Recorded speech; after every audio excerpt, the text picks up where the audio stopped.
In the heart of Appalachia, there was a city that lived a double life. By day, it was Wheeling, West Virginia, a town of steel, smoke, and hard-working men. But when the sun bled out behind the mountains, it became something else entirely. A place whispered about in neighboring states, a place that earned the sinister nickname Little Chicago. How could a city in the middle of conservative America become a gangster's paradise, a capital of vice where the law was just a suggestion? The official records talk about crime, but the mountains remember a different story. The tragedy of a city that sold its soul for a few decades of neon lights and easy money. Wheeling wasn't born a monster. For generations, it was a city built on sweat and steel, nestled in a bend of the mighty Ohio River. Its lifeblood was the clanging of the mills and the rumble of the coal cars. The air was thick with the smell of industry, and the brick buildings were permanently stained with a film of soot. This was the Rust Belt in its prime, a tough, proud place where a man's worth was measured by the calluses on his hands. It was a world of simple, hard truths. You worked, you provided for your family, and you found your rest on Sunday. The people of Wheeling were the heart of this world. They were steel workers, miners, and factory hands who came home each night with their faces smudged with grime and their bodies aching. They were men and women who understood the grim reality of life in the mountains. Their dreams weren't grand. They dreamed of a steady paycheck, a hot meal on the table, and maybe a little something extra on a Saturday night to forget the toil of the week. This city was their home, their legacy, a place they had built with their own two hands. Into this world of grit and labor stepped a man named William Leas, known to everyone as Big Bill. He wasn't a gangster in a pinstripe suit who rolled in from New York or Chicago. He was the son of Greek immigrants, a local boy who understood the city's hunger. He had a disarming smile and a way of speaking that made you feel like he was your oldest friend. He started small, running whiskey during Prohibition, but he wasn't just a bootlegger. He was a visionary of vice. Leas saw the exhaustion in the eyes of the workers, and he offered them an escape. He built churches and sponsored little league teams, presenting himself as a pillar of the community, a generous benefactor. People loved him. He gave them jobs when the mills were slow and entertainment when their lives felt bleak. He was one of them, they thought, just a little smarter, a little luckier. They didn't see the ice behind his eyes or the cold calculation in his every move. But a shadow was beginning to stretch over Wheeling, long before it was ever called Little Chicago. It started with a friendly game of cards in the back of a tavern, a slot machine quietly installed in the corner of a diner. It was the friendly cop who was told to look the other way. The small envelope of cash slipped into a politician's hand. Each small compromise was another brick in the foundation of a corrupt empire. The city, so desperate for a taste of prosperity, didn't realize it was making a deal with the devil. They were a community on the brink, about to lose everything they thought they were, all for the illusion of a good time. It wasn't a single gunshot that marked the point of no return for Wheeling. It was a sound, the constant mechanical grinding and clatter of hundreds, then thousands of slot machines. Big Bill Leas didn't conquer the city with an army of thugs. He seduced it with an army of one-armed bandits. They appeared like a quiet invasion, first in the back rooms of his clubs, then in bars, restaurants, and eventually even corner drugstores. Each machine was a tiny, glittering promise of fortune, and a spigot for a river of untaxed silver that flowed directly into his empire. At first, the city's honest lawmen tried to fight back. They would raid an establishment, confiscate a few machines, and make an arrest, feeling they'd done their duty. But it was a fool's errand. The arrested man would be out on bail within an hour, the case mysteriously dismissed by a compliant judge. The next day, 2 new machines would appear in the same spot. It was a demoralizing, soul-crushing charade. This is where the real poison took hold. Leas understood that you didn't need to own every man with a gun if you owned the men with the gavels and the badges. The system of corruption wasn't a secret. It was an institution. Police officers began receiving weekly envelopes stuffed with cash, a bonus for simply looking the other way. It wasn't presented as a dirty bribe, but as a practical arrangement, a way to ensure the city ran smoothly. For a cop with a family to feed on a meager salary, the choice was brutal. Uphold a law that no one else respected, or accept the cash and provide. One by one, the city's guardians laid down their arms. The conflict shifted from the streets to the quiet, desperate struggle within the hearts of those few who refused to bend. A councilman who spoke out against the gambling racket would find his business suddenly failing inspections. A reporter who dug too deep might get a quiet visit, a friendly warning that his curiosity was unhealthy. The violence wasn't always loud. It was often the silent, chilling threat of ruin. The first drops of blood weren't shed on the pavement. They were the slow bleeding of a city's integrity, the death of its hope that the law was still the law. Wheeling had crossed a threshold, and everyone knew it. The city no longer belonged to its people. It belonged to Big Bill Lias. The slaughter in Little Chicago wasn't a single night of gunfire. It was a slow, methodical strangulation of a city's soul, carried out over decades in smoke-filled backrooms and on dimly lit streets.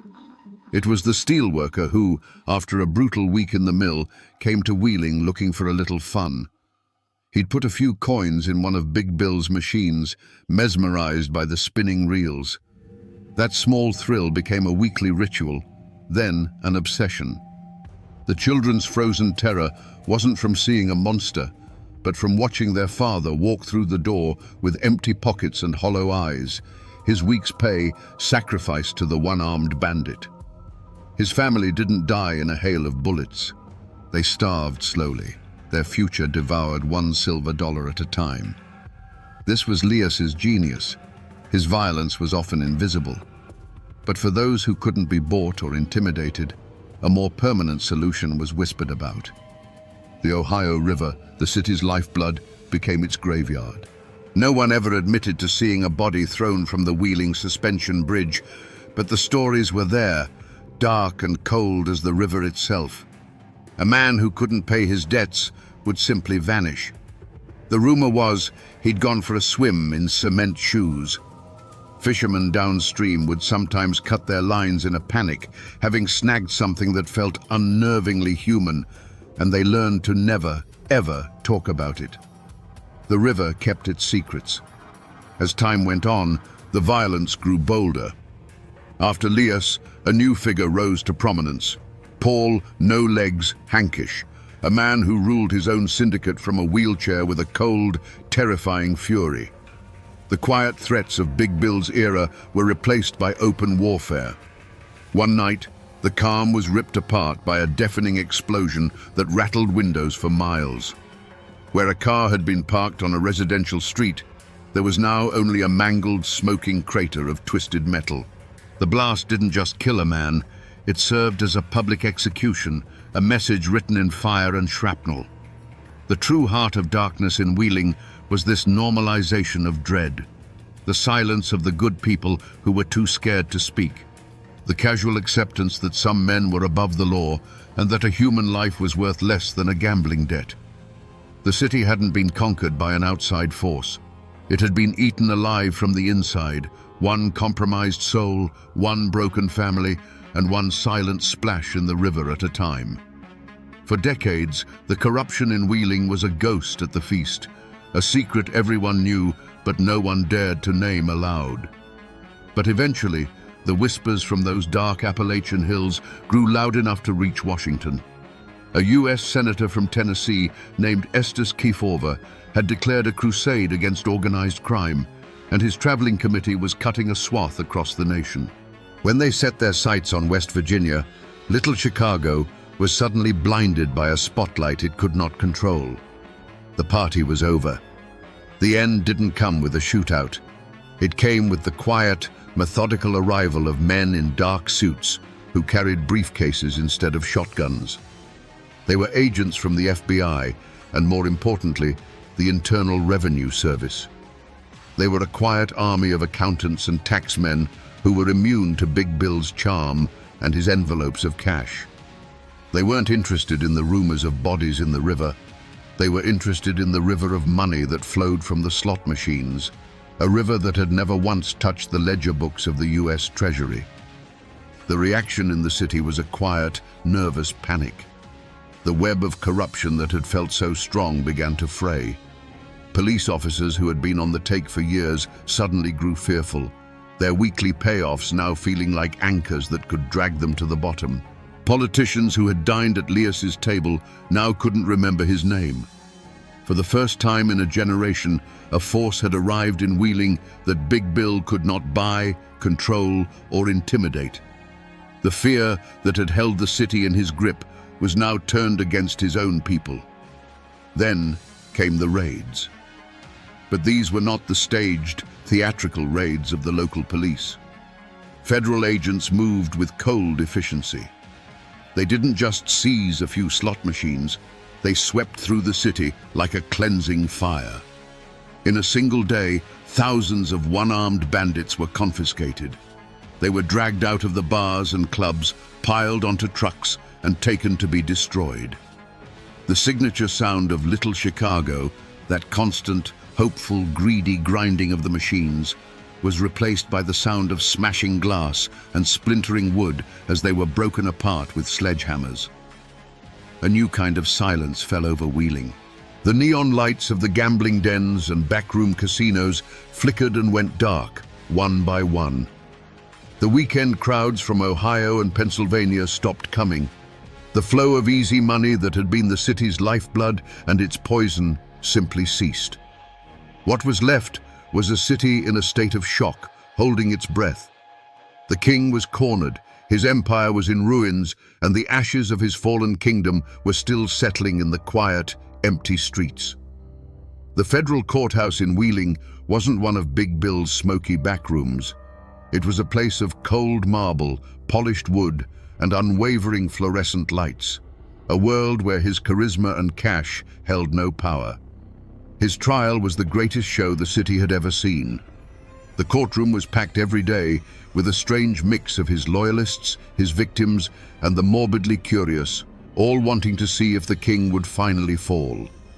Armed federal marshals stood guard, their presence a stark reminder that the old rules no longer applied. For the first time, justice in Wheeling would be decided not by a backroom deal, but by a jury of 12. In the defendant's chair sat William Lias, and he looked like a man out of time.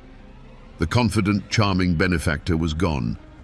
In his place was an aging man in an ill-fitting suit, looking confused and diminished under the weight of federal authority.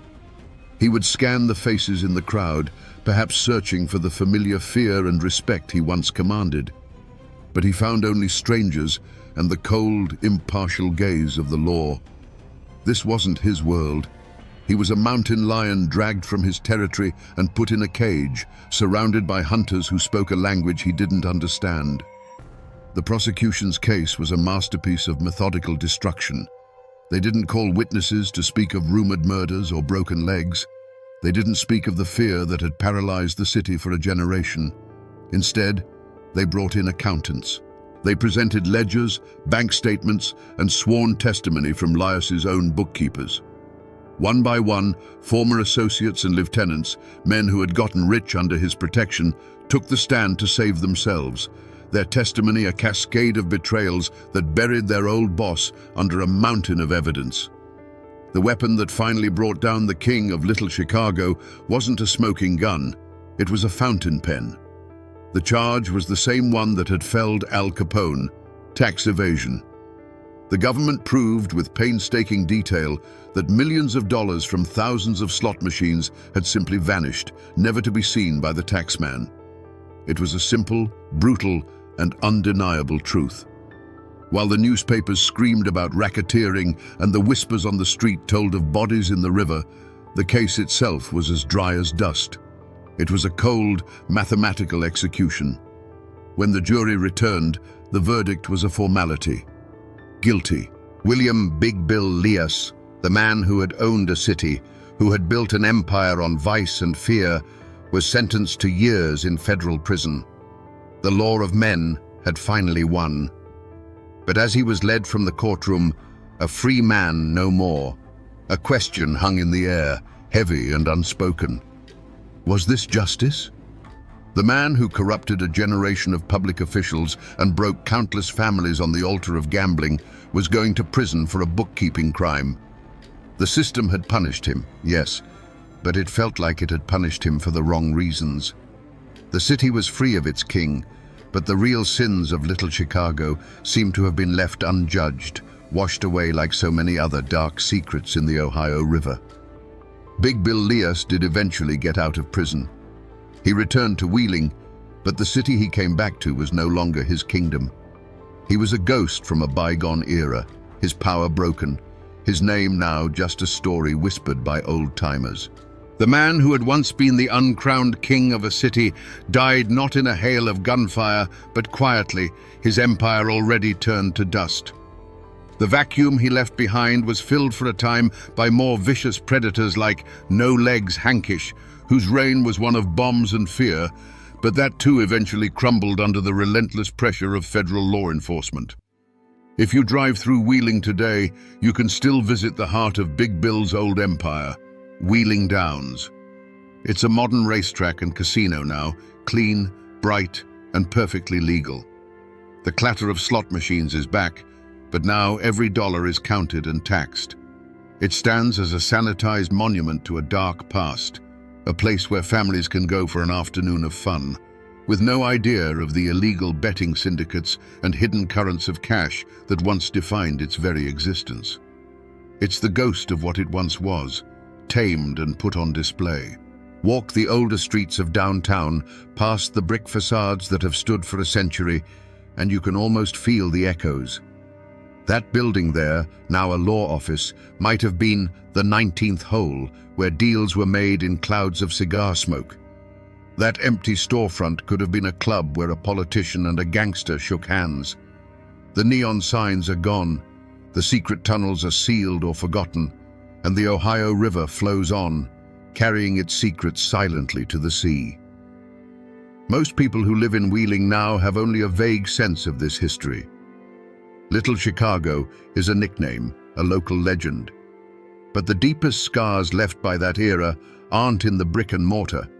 They are in the city's soul. It's an ingrained distrust of authority, a cynical belief that every system can be bought. It's in the stories passed down from grandfathers who remember the open secret of the city's double life. The official records are filed away in dusty archives, but in Appalachia, the true history is the one that lives in the memory of the people. The mountains saw it all, and the mountains never forget. So we come back to the question that hung in the smoky air at the start of our story. How did a hard-working Appalachian city become a gangster's paradise? The answer is as simple as it is tragic. Little Chicago wasn't built by force. It was built on a quiet, desperate bargain. Big Bill Leas didn't conquer Wheeling. He seduced it. He offered a city, weary from the toil of the mills and the mines, an escape. He offered them the illusion of prosperity, the thrill of the jackpot, and all he asked for in return was their silence and their soul. This is more than just a crime story. It is a cautionary tale, a lesson etched into the very hills of West Virginia. It's a story about the danger of looking the other way, of accepting small compromises until there is nothing left of your integrity to compromise. The tragedy of Wheeling wasn't just that a criminal empire rose in its streets, but that so many good people stood by and let it happen, convinced that the easy money was worth the moral rot that came with it. It is a timeless story of how a community, desperate for a better life, can make a deal with the devil, never realizing the price is always far higher than they can imagine. The steel mills have cooled, and the bright neon signs are dark. But the ghost of Little Chicago still haunts these hills, a cold lesson written in the heart of Appalachia. Its legacy is a reminder that the most dangerous monsters are not always the ones who break down your door, but the ones you willingly invite inside.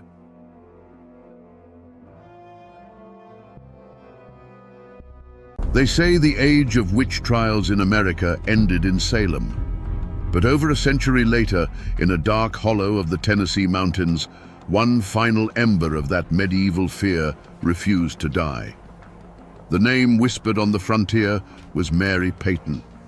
She wasn't burned at the stake or hanged from a gallows, but what happened to her marks one of the last times an American court would formally hear an accusation of witchcraft.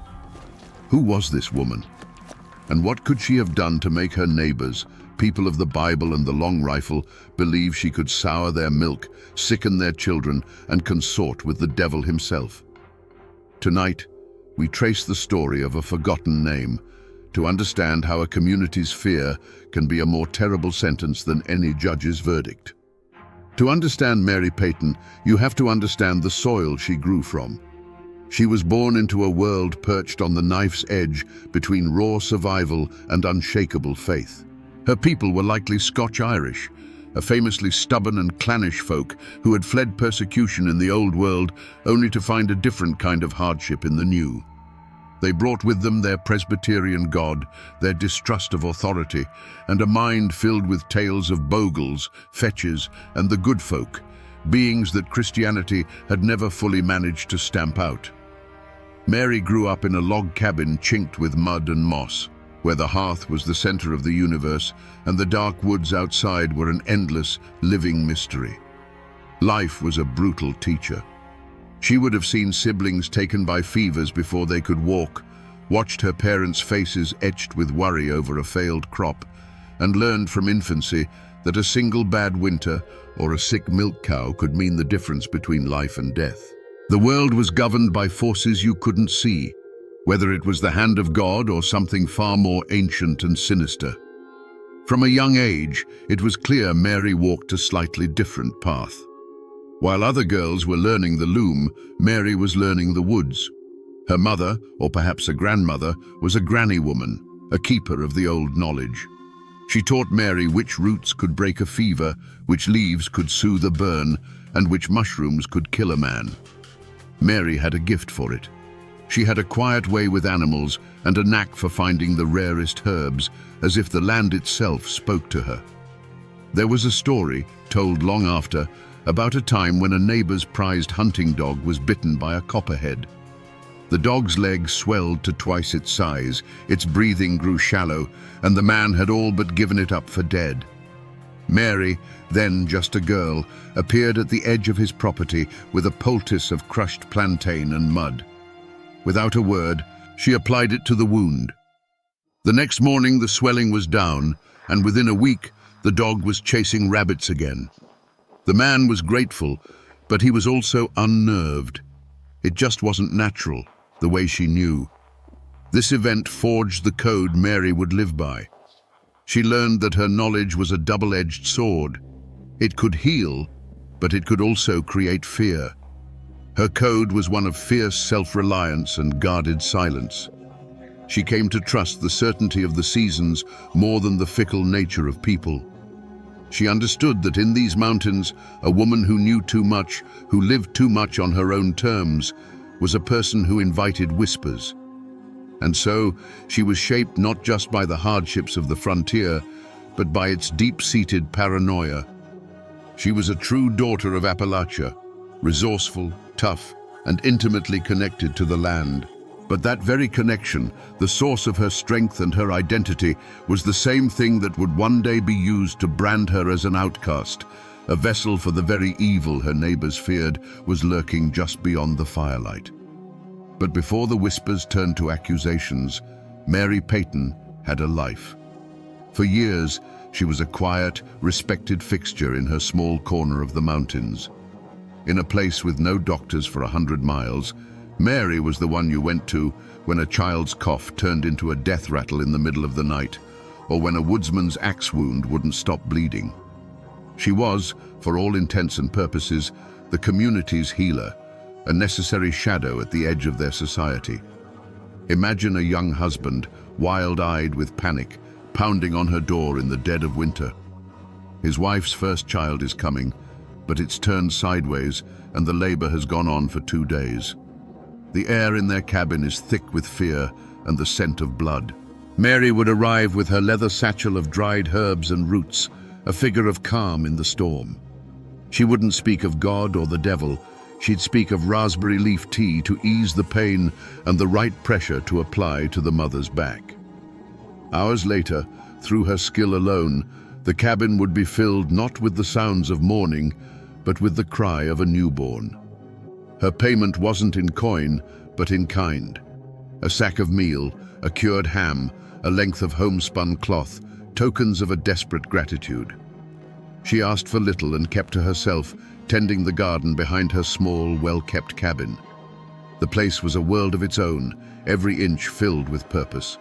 Bundles of yarrow, goldenrod, and ginseng hung drying from the rafters, their earthy scent mingling with the constant aroma of wood smoke. Glass jars filled with salves and tinctures lined the shelves. This was the world she had built, a life of quiet competence and solitude after her husband had passed years before. This life, however, was built on a foundation of trust as thin as a winter's first ice. The very people who sought her help in the darkness of the night would sometimes look away when they passed her on the path in the bright light of day. They needed her knowledge, but they did not understand it. It was a power that came not from the preacher's Bible, but from the earth itself, and this made them uneasy. Mary Peyton lived in that fragile space between reverence and fear, a respected healer who was only one failed crop, one sick child, one unexplained misfortune away from being something else entirely. Mary Peyton's greatest strength was also the seed of her undoing. It wasn't pride in the way a rich man feels it, but an unbending, almost defiant self-possession. She trusted the evidence of her own eyes and hands far more than she trusted the pronouncements of preachers or the gossip of her neighbors. In a society held together by conformity and shared belief, Mary's refusal to bend her own knowledge to fit the fears of others was a quiet but constant act of rebellion. She had no patience for foolishness, and she would not pretend otherwise. This flaw was laid bare on a crisp autumn Sunday.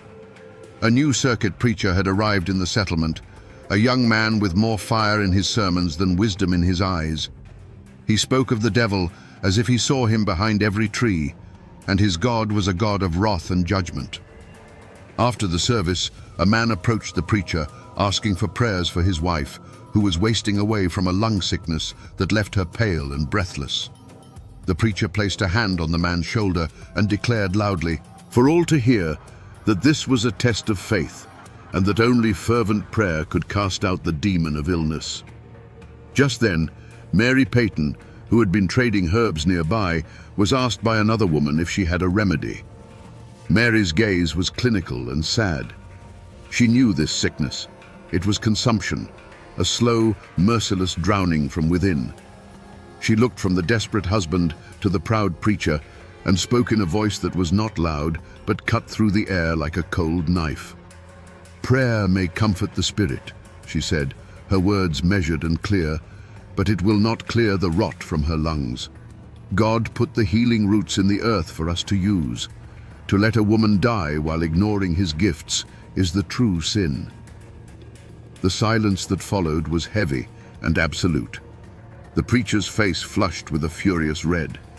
In one sentence, Mary had not only dismissed his authority, but had framed his piety as a form of willful, deadly ignorance. She hadn't just offered a different opinion, she had challenged the very foundation of his power in front of the entire community. He saw her not as a healer, but as a rival, a purveyor of an older, darker knowledge that stood in direct opposition to his word. That day, Mary didn't just make an enemy of a powerful man, she showed everyone the crack in her armor. She had demonstrated that she stood apart, governed by her own code, her own wisdom. She would not bow, she would not flatter, and she would not pretend to believe what she knew to be untrue, even for the sake of peace. That stubborn, unwavering honesty in a world fueled by fear was the most dangerous flaw of all. The spark landed in the Miller cabin. Their youngest boy, a child who had been healthy and strong just a month before, was seized by a wasting sickness. A fever burned like a coal behind his eyes, and he grew thinner each day until his skin was like parchment stretched over bone. Desperate, the millers did as the circuit preacher commanded. They prayed, they fasted, they looked for sin in their own hearts. But the boy only worsened. Then other things began to happen. Their best milk cow went dry overnight. A batch of bread made from their dwindling flour soured in the oven. Driven half-mad by grief and the preacher's fiery whispers, Thomas Miller finally broke. He didn't come to Mary's cabin asking for a cure. He came looking for a culprit. He found her by the creek bed, gathering river stones, her back to the path. He wasn't alone. His wife stood a few paces behind him, weeping into her apron, and several other neighbors had followed, drawn by the grim set of his jaw. The air grew thick and still. "Mary," he said, his voice a ragged tear in the quiet afternoon. "My boy is dying." Mary turned, her hands full of smooth grey stones. She saw the pain in his eyes, but she also saw the fear and something uglier beneath it. "I am sorry to hear it, Thomas," she replied, her voice even. "Fevers in the young are a terrible thing." This was the moment. This was the affront. Miller didn't hear sympathy. He heard a cold, distant pronouncement. His desperation, stoked by the preacher's paranoia, curdled into accusation. "You can fix it," he choked out, taking a step closer. "You brought back the Jennings dog from a snake bite. You set my own brother's leg when it was shattered. You can stop this. Lift your hex, Mary. In God's name, lift it." The plea was an accusation, a public branding. He was asking her to confess to being the source of his misery. And here, Mary Peyton's unbending nature sealed her fate. She did not try to soothe him. She did not offer a poultice or a comforting word. She saw his fear as an insult to her life's work, a victory for the ignorance she so despised. Her expression hardened. "Your son is sick, Thomas," she stated, her words as cold and hard as the stones in her hand. "He is not cursed, and your fear is a worse sickness than any fever."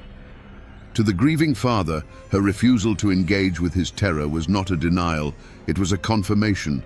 It was the chilling indifference of the guilty. The last thread of his reason snapped. He pointed a trembling finger at her, and his voice rose to a shout that echoed through the holler for all to hear. "Witch! You are a witch!" The word, once spoken, could never be taken back. It hung in the air, a poison that had finally found its victim. The word witch, once spoken aloud, is a poison seed. It landed on the fertile ground of the community's fear and put down immediate thorny roots. The whispers that had once been confined to the shadows now flew in the open air. Doors that had once opened to Mary with pleas for help now slammed shut as she approached. Mothers who had once thanked her for saving their children now pulled them away from the path when she walked by, shielding their eyes as if from a terrible glare. Mary was no longer just a woman who knew things. She was the thing itself, the source of all their bad luck, the face of their deepest anxieties. Jedediah Stone, an old hunter whose own life Mary had saved years ago after a run-in with a wounded bear, was one of the few who dared to speak to her. He found her at dusk, splitting firewood with a grim, rhythmic determination, as if the accusation had changed nothing.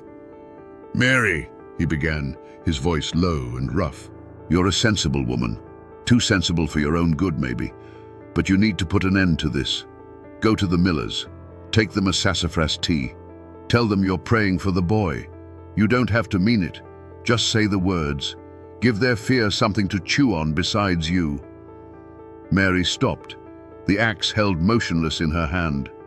She looked at Jedediah, and he saw not fear in her eyes, but a cold, burning disappointment. "And what would that be, Jedediah, but a lie?" she asked. "Their boy is sick with a wasting fever, not a hex. Their fear is the sickness that's spreading. To give them a charm would be to admit that their foolishness has power. I will not feed the beast that is devouring them." Jedediah shook his head, a deep sadness in his weathered face. "That beast is about to devour you, Mary," he said, before turning and walking away, leaving her alone in the growing twilight. Her refusal left a vacuum, and the circuit preacher was more than willing to fill it. The following Sunday, he stood at his makeshift pulpit and delivered a sermon of fire and brimstone. He never spoke Mary Peyton's name, but he didn't have to.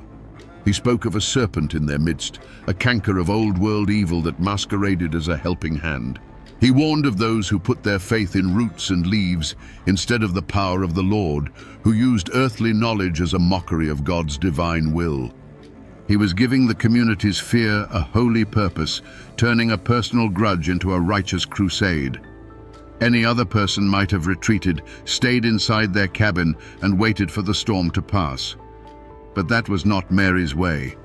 Her defiance became her only response.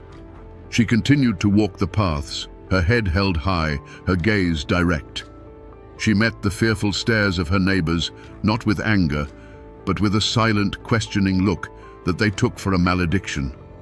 She was daring them to believe the lie, and in their terror, they accepted the dare. Each decision she made, born from her unshakable integrity, was another nail in her own coffin. A dead bird, its neck snapped, appeared on her doorstep. Someone etched a crude cross on her cabin door to ward off its inhabitant. The path of compromise, the one Jedediah had offered, was now completely gone. Mary had refused to bow, and so she had forced the community to act. A confrontation was no longer just possible, it was a certainty. They needed a judgment, a final verdict to quell the terror she, in her stubborn silence, seemed to confirm. The law, in those days, often had a human face. It arrived not in a uniform, but in the worn, homespun coat of Justice of the Peace Thompson, a pragmatic man who had seen more trouble stirred by religion than by rum. He didn't believe in witches, but he absolutely believed in mobs. He came to Mary's cabin not as a judge, but as a man trying to put out a fire before it consumed the whole forest. He found her inside, methodically grinding dried willow bark, the air thick with its sharp medicinal scent. He sat at her small, rough-hewn table, a place of healing now at the center of a storm of hate. "Mary," he said, getting straight to the point, his voice lacking the preacher's fire or Miller's hysteria. "I've known you for 20 years. You've mended more bones and cured more fevers than any woman in this county. But reason has left these people. They're scared, and the preacher is fanning the flames. Thomas Miller has made a formal accusation. I have to hold a hearing." He leaned forward, his hands clasped on the table. "But it doesn't have to come to that. There's a wagon train heading west in 2 weeks. I can buy this plot from you myself for a fair price. You could be in Kentucky by summer. Start over where nobody knows this story. This is not an order, Mary. It is an offer, a way out, a road to peace." It was the last most sensible off-ramp. An exile, yes, but a safe one. A chance to live, to continue her work somewhere the soil wasn't so poisoned with fear. For a long moment, Mary was silent. Her gaze drifted around the small cabin. She saw the bundles of herbs hanging from the rafters, each one a memory of a day spent in the sun-dappled woods. She saw the shelves of tinctures, each one a story of a life she had touched. This cabin, this small plot of land, this was not just a place. It was the physical record of her entire existence. To leave it would be to erase herself. To flee would be to sign a confession in the dust of the road behind her. She finally met the justice's gaze, and her eyes, though weary, held no hint of surrender. "And what name would I use in Kentucky, Mr. Thompson?" she asked, her voice quiet but unshakable. "Whatever name I chose, the one they gave me here would follow. I would arrive not as a healer, but as a woman who ran from a charge of witchcraft. Their lie would become my truth." She stood up, her hands stained with the dust of the willow bark. "I have done no wrong. This is my home. I will not be driven from it by the fears of ignorant men. Let them have their hearing." In that moment, she made her choice. She chose her name over her life, her integrity over her safety. She turned away from the last road to peace and set her feet firmly on the path that led directly to her reckoning. The hearing was held not in a courthouse, but in the settlement's largest cabin, which also served as its church. The space was packed shoulder to shoulder, the air hot and suffocating, thick with the smell of unwashed wool, nervous sweat, and the cloying righteousness of the mob. To Mary, sitting alone on a simple stool in the center of the room, it felt less like a place of judgment and more like a cage built of hostile eyes. Justice Thompson sat at a rough-hewn table, his face a mask of grim resignation. But the real judge and jury were the dozens of familiar faces that now stared at her as if she were a complete stranger, a monster that had been living among them undetected. The world seemed to narrow, the buzzing whispers fading into a dull roar in her ears as Thomas Miller stood to speak. He did not shout. His voice was a low, trembling thing, filled with a grief so profound it had become poison. He described his son's wasting sickness, his words painting a vivid, heartbreaking picture. Then he turned, his face a contorted mask of pain and certainty, and pointed a trembling finger at Mary. He spoke of how the boy had screamed her name in his fever dreams. He spoke of the sour milk and the dead dog. Each word was a stone cast not to prove a fact, but to inflict a wound. And with every sentence, Mary could feel the weight of the room's belief settling upon her like a shroud. Then came the others. A woman stood and swore that her butter had refused to churn the morning after Mary had walked past her cow pen. A farmer claimed a shadow in the shape of a great black bird had passed over his field, and the next day, a patch of his corn was blighted. One by one, they offered up their misfortunes, their anxieties, their petty bad luck, and laid them at her feet. It was a litany of fear, a ritual of communal exorcism where every coincidence was proof and every suspicion was evidence. Mary listened, and the world outside the cabin walls, the world of cause and effect, of seasons and sickness, seemed to fall away, replaced by this suffocating new reality built entirely of their terror. The circuit preacher rose, his shadow falling long across the room. He did not need to present evidence. His role was to provide the divine narrative. He wove their disparate tales of woe into a single terrifying tapestry of satanic influence. He spoke of the serpent in the garden, the wolf in sheep's clothing. He looked directly at Mary, his eyes burning with a zealot's fire, and declared that God's people had a duty to cast out the instruments of darkness from their midst.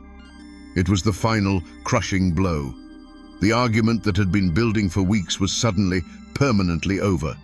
He had given them permission to hate and a holy reason to do it. Finally, Justice Thompson turned to her. "Mary Peyton," he said, his voice heavy, "do you have anything to say in response to these accusations?" The entire room held its breath. The silence was a physical thing, pressing in on her. She looked at the faces, the Millers, her neighbors, people she had known her entire life. She saw no room for reason, no crack in their certainty where the truth might take root. What could she say? To deny it was to lie, for how could she deny a thing that existed only in their minds? To explain the science of herbs and fevers would be to speak a foreign language. Her world of knowledge had no place here. So she said almost nothing. "I am a healer," she stated, her voice clear and steady, though it cost her everything she had. "I have harmed no one." Her simple, honest words were utterly useless against the storm of their hysteria. Her calm was seen as cunning, her lack of tears a sign of a hardened, unholy heart. Justice Thompson, bound by the law of the state, could find no credible evidence of a crime. He was forced to dismiss the formal charge, but his verdict was a hollow, meaningless sound. As the hearing concluded, a chilling silence fell. There were no shouts, no threats, just a quiet, absolute change. As Mary walked towards the door, the crowd did not touch her. They simply parted, creating a wide, empty path as if she were a leper, a ghost, a thing so unclean they could not bear to be near her.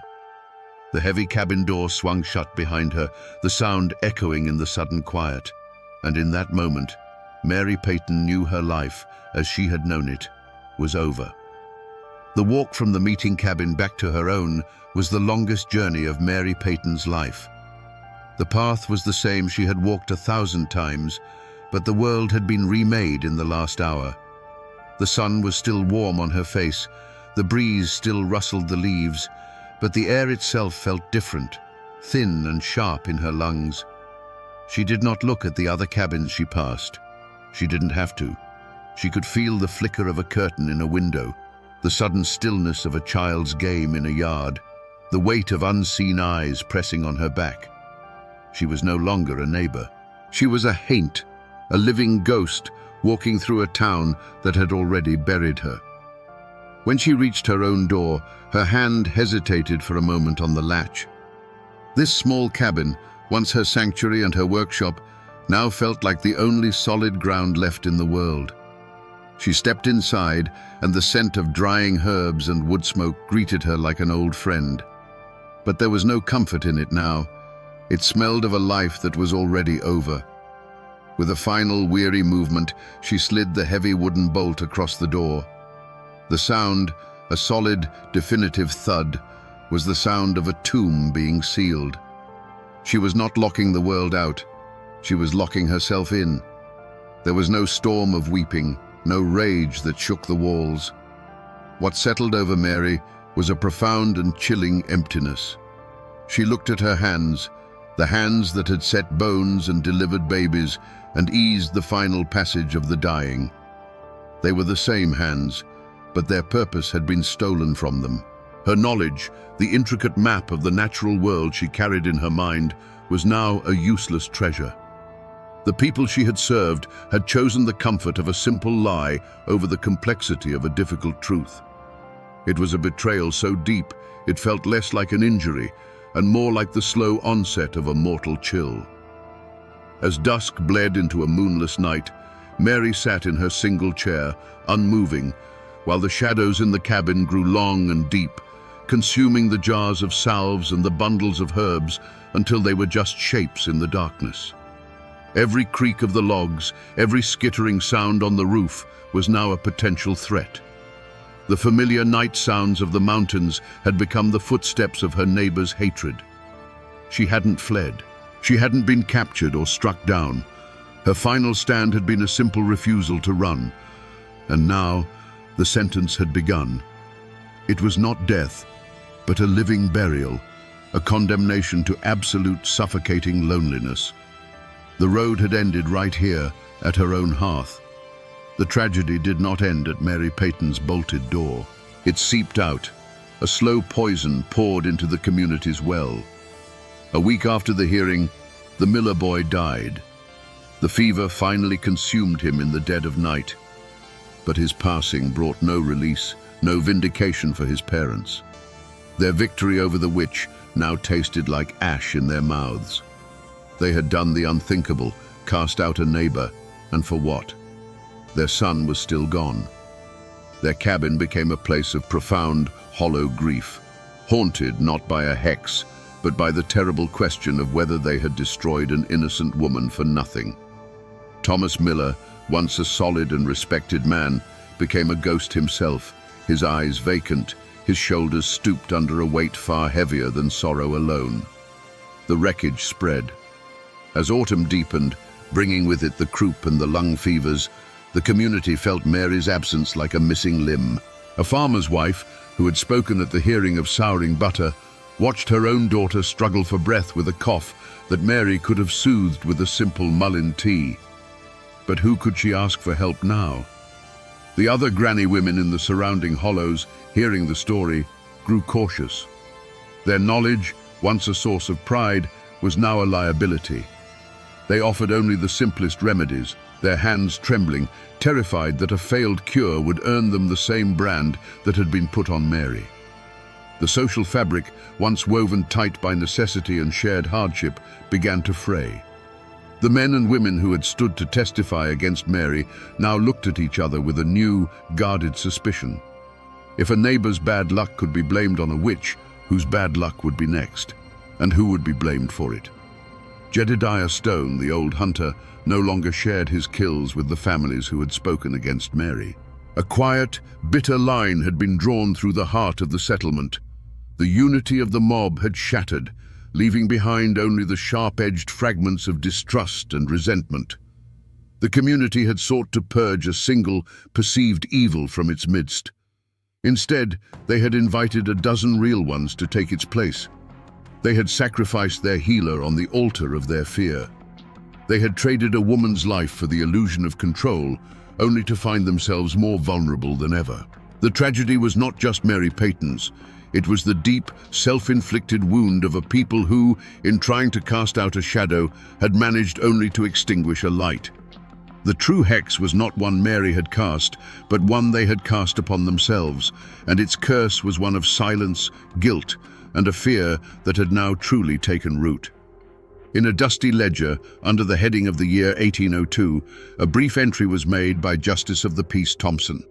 It likely read something to the effect of, "Accusation of maleficium against Mary Peyton, dismissed for want of evidence." With a dip of his quill and a scratch of ink, the official, written law of the state of Tennessee had spoken. On paper, Mary Peyton was an innocent woman. But that piece of paper was 1,000 miles from the truth that now governed her life. This was the heart of the conflict, the true trial.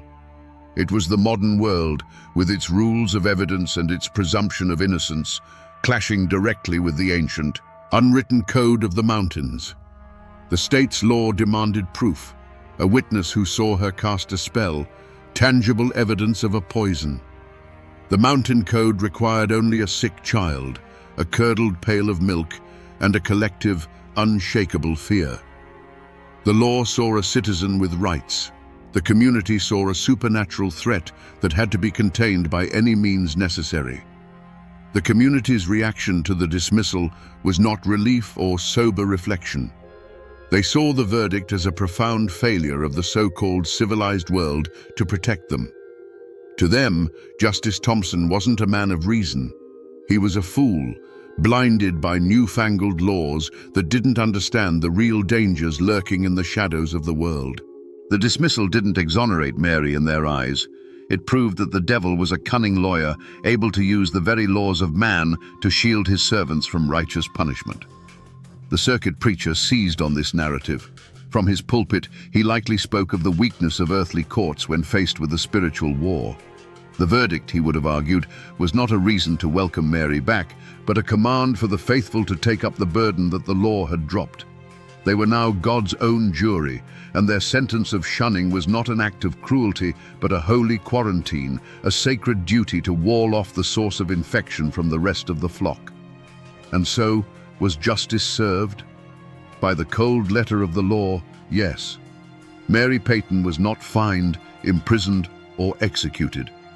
But in the court of survival and belief, the court that truly mattered in that isolated hollow, she had been found guilty and sentenced to a punishment that the law had no name for. The system had protected her body from the mob, but it was powerless to protect her spirit from their certainty. The verdict, meant to be the final word, was just a whisper lost in the roar of their fear, a perfect, tragic illustration of how true justice can be strangled by the hands of those who believe they are serving it. And what of the men who lit the fuse? What justice did the turning of the years bring to them? The answer, like the rest of this story, is not a simple one. The circuit preacher, the man who gave the community's fear its voice and its holy justification, met no grand downfall. He was a force of nature, a wildfire that sweeps through a dry valley. His work in that hollow was done. By the next spring, he was gone, having moved on to other settlements, other souls to save, carrying his brand of righteous fire with him. He likely never gave Mary Peyton another thought. He left behind a community fractured by his sermon and faced no consequence for it at all. The fate of Thomas Miller was a quieter, more personal form of justice. He had won his battle. The witch had been cast out. But the victory was a hollow, desolate thing. It did not bring his son back. It did not bring him peace. Instead, he became a man haunted not by a curse, but by his own conviction. He had poured all of his grief and rage into the vessel of one woman, and when it was over, he had nothing left. He grew gaunt and silent, a man hollowed out by his own victory. Some neighbors whispered that the real curse was the one he had invited into his own soul, a poison of guilt and doubt that he would carry to his grave. There was no clean resolution, no satisfying final act where the villains received their just deserts. One antagonist simply vanished, an agent of chaos who moved on to his next stage. The other became his own jailer, trapped in a prison of sorrow and regret. It shows a difficult truth. In a tragedy fueled by fear, there are no real winners. The line between accuser and victim blurs until all that is left is the wreckage. The story was never about a single witch. It was about a sickness of the spirit, and it claimed everyone it touched. The winter that followed the hearing was a harsh one, and Mary Peyton's cabin remained a dark, silent island in a sea of snow. No smoke rose from her chimney. No tracks marked the path to her door. When spring finally came and the world thawed, a quiet and terrible curiosity began to grow. It was Jedediah Stone, the old hunter, who finally put his shoulder to her door. The bolt, weakened by damp, gave way with a splintering crack. The silence inside was absolute. Mary was found in her chair, a figure of bone-thin stillness, having quietly wasted away in her self-imposed tomb. She had not starved for lack of food, but for lack of a world to live in. Her legacy had no bloodline to carry it. It was tied instead to the land she had occupied. No one dared to claim her cabin. It was left to the elements, a monument to the community's great and terrible secret. For years it stood as a warning, its roof slowly sagging, its walls surrendering to the relentless embrace of ivy and honeysuckle. Her garden, a living library of cures, went wild, a chaotic riot of potent herbs that no one else had the knowledge to use.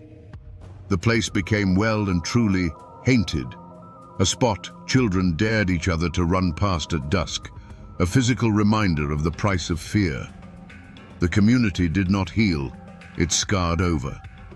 The name Mary Peyton was almost never spoken aloud again.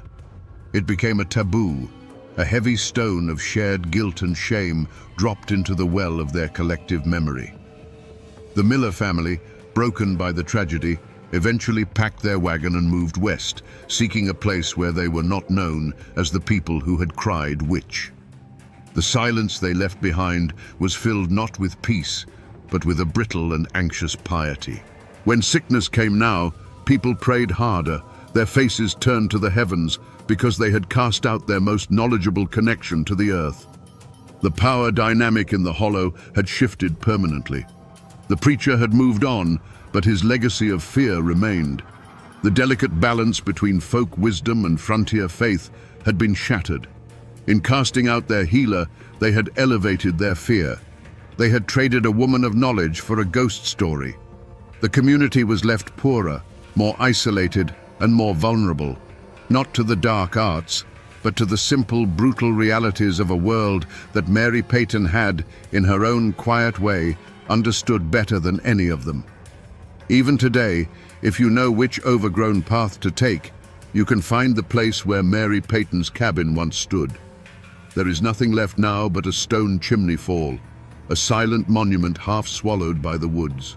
Around it, you can still find plants that have no business growing together, a tangled ghost of her garden, with foxglove and ginseng still pushing up through the weeds. The land itself seems to hold a memory, a quiet that feels older and heavier than the surrounding forest.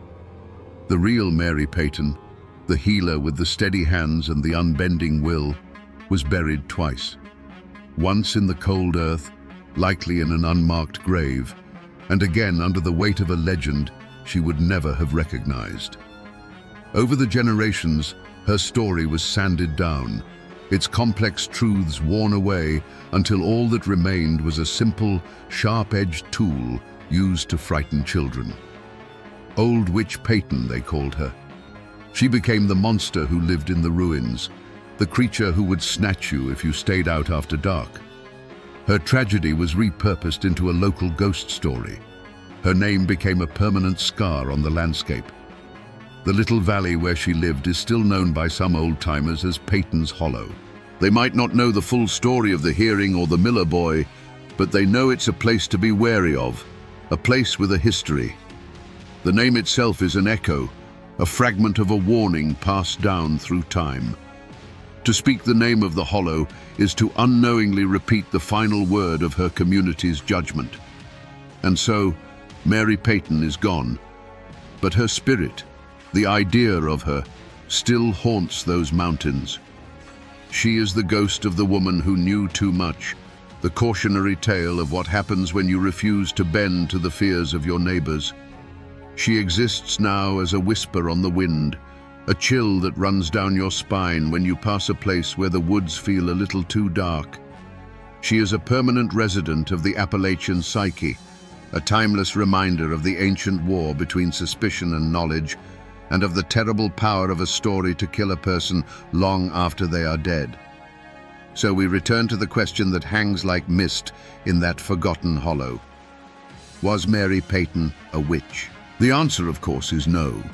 She was a woman of knowledge in a time of fear, a healer whose competence was mistaken for dark power. Her story is not about what she was, but about what her community needed her to be. In the face of random, cruel misfortune, they desperately needed a source, a reason, a face to put on their terror. They needed a witch far more than they needed a healer, and so they transformed one into the other. In the end, this is a story about the true nature of evil. The monster in this ballad was not a woman who dealt in hexes and curses. The monster was a quiet, creeping thing called fear.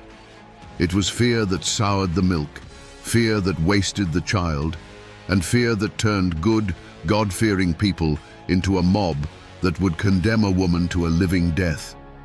It's a timeless lesson about how a community, in its desperate search for a demon to fight, can become the very thing it dreads.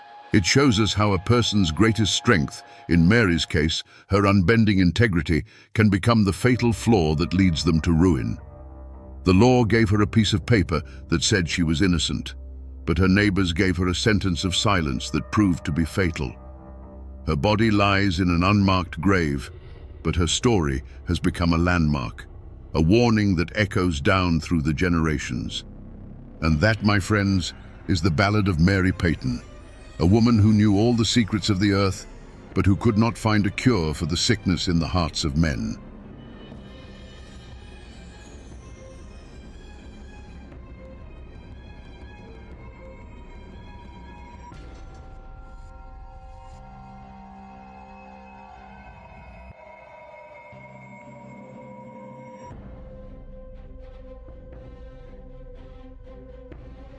Imagine 10,000 American coal miners, rifles in hand, marching to wage war in the mountains of West Virginia.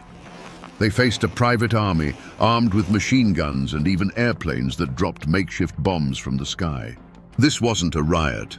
This was the largest armed uprising in United States history since the Civil War. The question that hangs in the air, thick as coal dust, is why? What could push thousands of ordinary men to the absolute breaking point to aim their guns not at a foreign enemy, but at their own countrymen? The official story is one of labor unrest. But those who lived it knew the truth. It was a war for the very soul of a man. Before the valleys echoed with the rattle of machine guns, there was a different sound. It was the rhythm of a world carved into the ancient mountains of West Virginia, a world of sharp ridges and deep shadowed hollows where the mist clung to the creeks like a shroud. These mountains were a paradox. They were breathtakingly beautiful, a fortress of nature that had long sheltered a proud and independent people. But deep within their rock, they held a treasure that had become a curse: coal. And for the men who mined that coal, the mountains were no longer a sanctuary. They were a cage. A miner's day began and ended in darkness. He would rise before the sun, his wife packing his dinner bucket and walk to the mine mouth, a black wound in the side of the mountain. He would spend 10, sometimes 12 hours on his hands and knees in a cramped seam of earth, the weight of the whole world pressing down on him. His work was a constant gamble with death from rockfalls, gas explosions, and the slow, suffocating disease of black lung. He did this not for wealth, but for survival, to feed the family waiting for him in a flimsy house he didn't own. That house, you see, belonged to the coal company. So did the church where he prayed, the school his children attended, and the doctor who treated his injuries. Most importantly, the company owned the store. A man wasn't paid in the currency of the United States. He was paid in scrip, a private money printed by his boss, worthless anywhere but the single company store. Prices there were set so high that by the end of the week, his entire wage was swallowed back into the operator's pocket. It was a system of modern-day serfdom, a cradle-to-grave bondage designed to keep a man in perpetual debt. And this kingdom, built on black rock and broken backs, was ruled by force. The coal operators employed private armies of guards, most notoriously the Baldwin Felts Detective Agency. These weren't security men. They were gun thugs, mercenaries in fine suits who patrolled the coal camps with rifles cradled in their arms. They were there to enforce the company's law. Their job was to crush any whisper of dissent, to beat any man who spoke of organizing, and to evict his family from their home at a moment's notice, dumping their belongings in the muddy street. This was the calm before the storm, not a peaceful calm, but an oppressive one. It was the heavy, watchful silence of a people pushed to the very edge of their endurance. It was a silence filled with unspoken fears, quiet prayers, and a deep, simmering rage. But change was coming, carried on the wind like a distant rumble of thunder. It came in the form of a simple four-letter word, whispered in the dark of the mines and behind closed doors. Union. And that one word was about to set these mountains on fire. To understand the fire in the miners' hearts, you have to dig deeper than a coal seam. You have to go back to the very bedrock of these mountains, to the men who first settled this land. They were Scots-Irish, German, and English pioneers, soldiers who had been paid for their service in the Revolutionary War with land grants. They weren't looking for riches, they were looking for freedom. They carved their homesteads out of the wilderness with an axe and a long rifle, wanting nothing more than a piece of ground to call their own, far from the reach of kings and landlords. Their deed was written in sweat and blood, and their law was self-reliance. But then, the outside world discovered the treasure hidden beneath their feet. The railroad snaked its way up the river valleys, and with it came a new kind of king, industrialists and financiers from New York and Philadelphia. They saw the mountains not as a home, but as a vault to be plundered. They came with smooth words and complex legal documents, buying up mineral rights for pennies on the dollar from folks who could barely read or write. It was the greatest swindle in Appalachian history. The descendants of the pioneers who owned the surface of the land suddenly found themselves trespassers on the wealth that lay beneath it. This land already bore the scars of old divisions. West Virginia itself was born from the Civil War, a state torn from a state because its people refused to follow the Confederacy. That conflict had pitted neighbor against neighbor, brother against brother. It had burned into the mountain psyche a deep suspicion of outside authority and a hardened belief that some fights could only be settled at the end of a rifle barrel. A man's loyalty was to his kin and his hollow, not to some distant government or, God forbid, some company from out of state. And so, the stage was set for a new war, a clash not between North and South, but between two irreconcilable worlds. On one side was the mountaineer, a man whose name was his bond, whose pride was rooted in his independence. On the other was the coal operator, a man who saw land as a commodity and people as an expense on a ledger. This wasn't just a fight over wages, it was a fight over a way of life. It was a battle between the spirit of the pioneer and the ghost of the feudal lord, fought on the very land the pioneers had once bled for. In the claustrophobic world of a company town, there were no secrets, only whispers. The mine foreman was the company's eyes and ears, a man who had often worked his way up from the coal face and now stood between his old friends and his new masters. His reports could get a man fired, or worse, blacklisted, a word that struck terror in the hearts of miners. A man on the blacklist was a ghost. His name was circulated to every mine in the region, ensuring he and his family would starve before he ever found work again. Everyone knew a family that had been broken on the anvil of the blacklist. The air itself was thick with suspicion. The company-paid preacher delivered sermons on the sin of discontent, weaving the words of God into a defense of the operator's greed. At the company store, men would gather on the porch after their shifts, their faces still grey with coal dust, but their conversations were guarded. A friendly question from a stranger could be a trap. The Baldwin Felts guards, who seemed to be everywhere at once, would lean against the porch posts, their presence a silent threat, turning men's conversations to weather and trifles. Trust eroded faster than a slate roof in a hailstorm. Old wounds festered just beneath the surface.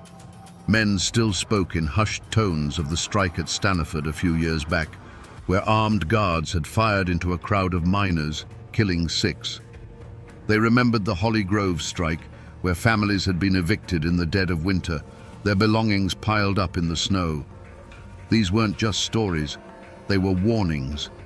They were the ghosts of past failures that haunted every secret union meeting, held deep in the woods by the light of a kerosene lamp. This constant pressure cooker of fear and resentment turned minor slights into major grievances. A dispute over the weight of a coal car, a foreman's insult, a family getting better housing because they were loyal to the company. These were the sparks in the powder room. Rumors spread like wildfire through the camps. The union organizers were branded as Reds and Bolsheviks, foreign agitators sent to destroy the American way of life. In turn, the miners whispered that certain foremen were pocketing money by cheating them at the scales, or that the Baldwin Felts men were responsible for the mysterious disappearance of a union sympathizer. The community was no longer a community. It was a fractured landscape of loyalties and hatreds. Families were divided, old friendships soured. Every man had to choose a side, even if that choice was silence. But in the West Virginia coalfields, silence was a luxury no one could afford for long. The ground was saturated with gasoline, and everyone was just waiting for the match to fall. That year, the mountains themselves seemed to hold their breath. The summer was long and brutally hot, the air so thick with coal dust and humidity it felt like you were breathing wool. The creeks ran low and warm. Old-timers, sitting on their porches, noted that the birds had gone quiet in the woods, a silence that felt heavy and unnatural. On moonless nights, a panther would scream from the high ridges, a sound that folk tradition said was a sure omen of death. It was a cry that slid under a man's door and coiled in the pit of his stomach. A feeling was growing in the hollows, a sense that the fragile peace was rotting from within. Then, the human omen arrived. He wasn't a railroad man or a lawyer in a fancy suit. He was a union organizer, a man who came not with a bang, but like a shadow slipping between the company houses after dark. He didn't speak on street corners. He spoke in hushed, urgent tones around kitchen tables to men whose faces were grim in the lamplight. He spoke of dignity, of fairness, of a brotherhood of miners standing together. His words were more dangerous than dynamite because they planted a seed of hope in ground that had long been barren. His presence was an immediate challenge. The Baldwin Felts guards, who had always been a threat, now walked with their hands resting on their pistols, their eyes sweeping over the miners with open contempt. The unspoken tension in the camps became a living thing, a coiled snake ready to strike. A miner's wife didn't need to hear the panther's cry to know what was coming. She saw it in her husband's eyes when he came home from a secret meeting deep in the woods. The exhaustion was still there, etched into his face, but something else had replaced the old resignation. It was a hard, cold resolve, a look that told her he had crossed a line in his own heart. She watched him one evening, cleaning his old hunting rifle with a slow, deliberate care he hadn't shown in years. He wasn't getting ready for deer season. In that quiet, domestic moment, she felt a cold certainty settle over her. The world they knew, with all its hardship and its small, fierce joys, was already dead. All that was left was to wait for the sound of the first gunshot. The company's answer came not in words, but in the splintering of doors. The Stone Mountain Coal Company decided to make an example of the Mingo County strikers, and they brought in their favorite instrument of terror, the Baldwin Felts Detective Agency. A dozen agents, led by the infamous Albert Felts himself, stepped off the train in Matewan. They were professionals, dressed in sharp city suits that looked alien against the dusty backdrop of the town. Their mission was simple and brutal: throw the striking miners and their families out of their company-owned homes. All day, they moved through the camp, kicking in doors, hauling furniture into the street, and leaving women and children weeping in the rain beside their meager possessions. It was a cold, calculated act of humiliation designed to break the men's spirit. But the operators had made a fatal miscalculation. They hadn't accounted for Sid Hatfield. The sheriff of Matewan was not a company man. He was a local, born and raised in the Hollows, a man the miners saw as one of their own. When he heard what was happening, he walked down to the camp alone. He didn't shout or draw his gun. He simply stood before Albert Felts and his armed thugs and told them that what they were doing was illegal. He informed them that in his town, evictions required a court order, which they did not have. For the first time in their lives, the miners saw a lawman stand up not for the company, but for them. The agents, bristling with arrogance and used to having their way, were stunned. They finished their day's dirty work, but a shadow now hung over them. As they prepared to leave on the 5 o'clock train, they walked through the center of town, their path blocked by Sid Hatfield and the town's mayor, Cable Testament. The entire town seemed to be watching from windows and doorways, a silent, grim-faced jury. Felts, enraged at being challenged by a hillbilly sheriff, made a fatal error. He produced a warrant for Sid Hatfield's arrest, a flimsy charge cooked up by the company. It was a blatant power play, an attempt to publicly humiliate and remove the one man who stood in their way. Sid Hatfield just looked at the warrant